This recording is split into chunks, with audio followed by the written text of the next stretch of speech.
She was pretty good, though. She came after me. She did. So what do you got?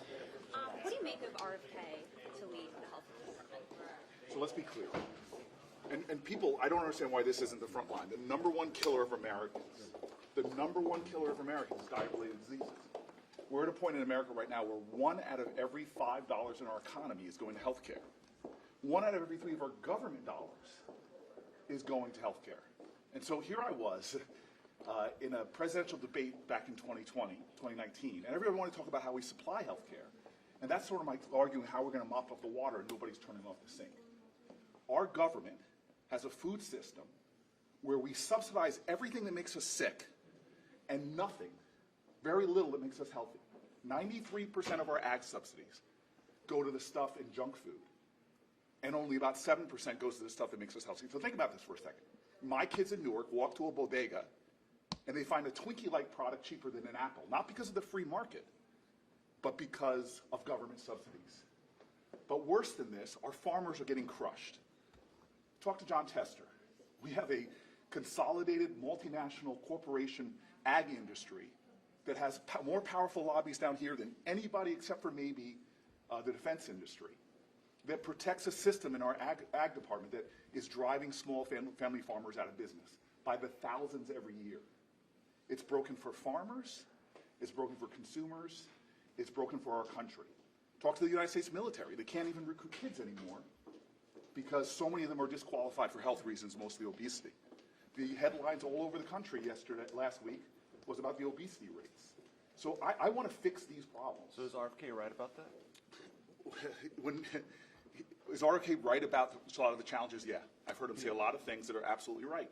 And I have concerns, obviously, about having people who are leading in our country who aren't based in science and fact. I have skepticism about Donald Trump because in his last administration, he lowered resources for healthy lunches for kids.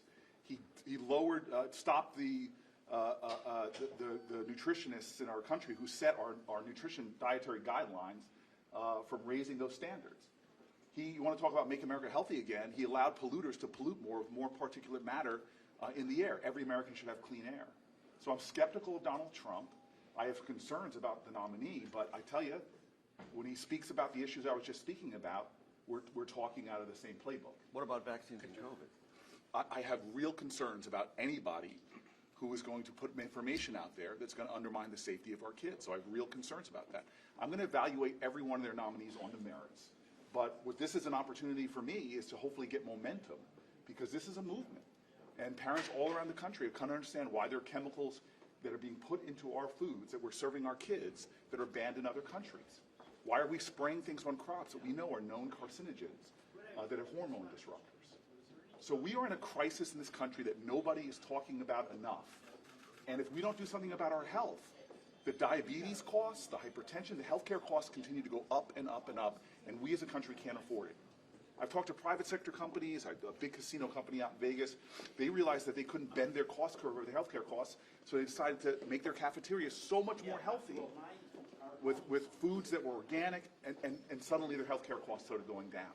Well, there's a whole bipartisan caucus in the House called Food is Medicine, where we know objectively if you give free, healthy fruits and vegetables to anybody with a chronic disease, you actually save taxpayers money on health care and improve their health. There are solutions to this, but as long as we let the big consolidated multinational corporations dictate our food policy and continue to poison us with chemicals that shouldn't be in our foods or shouldn't be on our crops that we ingest, we're not going to get anywhere. If we tested the blood of everybody here, you would find glyphosates and other chemicals in it that weren't in of our great-grandparents, because we've allowed the corrupting of our food system. So I'm ready for a food fight.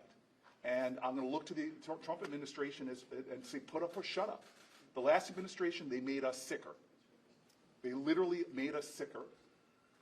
And in this administration, is there going to be a different tone? I'm going to look for people to partner with. Senator, on the Gates nomination, the Speaker said that releasing the report from the Ethics Committee would open up a Pandora's box because he's a former member. What do you say to him? So the hypocrisy of forcing the Senate to do the exact same investigation they just did in the House, that literally costs hundreds and hundreds of thousands of dollars. So here's this administration in one side of their mouth talking about saving government money, but they're going to waste taxpayer dollars making us do the same investigation, which will come to the same conclusions. That's just ridiculous, it's duplicitous, and it's a waste of taxpayer dollars. So you guys tried to get that information now while you're in the majority, subpoena for this information? Again, we're talking about it in caucus. I have been one of these people that have said we should demand that report and do what's necessary to get it. So Senator, last more night, broadly, I'm just going to let this gentleman go. so last night, Senate Republicans He's were- trying to be you. You know that. He's trying to be you. This is a young guy should starting, aim his career. That's all I gotta say. Aim higher. So Senate Republicans last night were actively trying to delay many of Biden's judicial nominees. Realistically, how many do you think you could get through? Well, let's just be clear. Last night did nothing for nobody. Just kept a bunch of senators up till midnight. It was a ridiculous display. Donald Trump had put a record number of judges when he was here. We challenged some, we did some, but we didn't do things like that. Again, this is the end of a congressional term. We are focused on doing the work that we were elected to do, and we're going to do everything we can to confirm the judges that Biden has announced. Biden said himself, I'm not putting any more new judges on. He's not trying to force things through. These are judges that generally have gone through committee. We have one more hearing. We should be able to confirm these judges if everybody works together. That's what the people elected us to do. We should do our job. Senator, Last one. more broadly, Matt Gaetz, Pete Hegseth, Robert F. Kennedy Jr. have one thing in common, and that is they've all been at least credibly alleged to have engaged in sexual misconduct or admitted that they've done things wrong in their previous life. We know President Trump's problems. Elon Musk fired people who alleged that it was a hostile workplace environment. Is there anything connective in that tissue that you see that bothers you broadly as these nominations start heading toward the Senate? So two things. I think that what they also have in common is that the names you just mentioned are all names that Republican elected officials here in Washington have criticized these people, have questioned their qualifications. In many ways, from the Secretary of Defense nominee to Gates himself, my Republican colleagues are sounding the alarm on these folks. There is hundreds of millions of people in the United States of America, and Donald Trump has started with people that his own party isn't sure if they can support for confirmation. That should be troubling. As far as each individual's conduct, they should be evaluated on their merits, and we should look at these issues. Sexual misconduct or statutory rape in the case of Matt Gaetz is disqualifying to me. Statutory rape should be disqualifying for any position. But again, we know who our president is, somebody who has civilly been found guilty of sexual assault. So we're starting at a pretty low bar here in terms of who's nominating people, and often leadership starts at the top, and that's very disturbing to me. Thank you, sir. Thank you. Thank you, sir.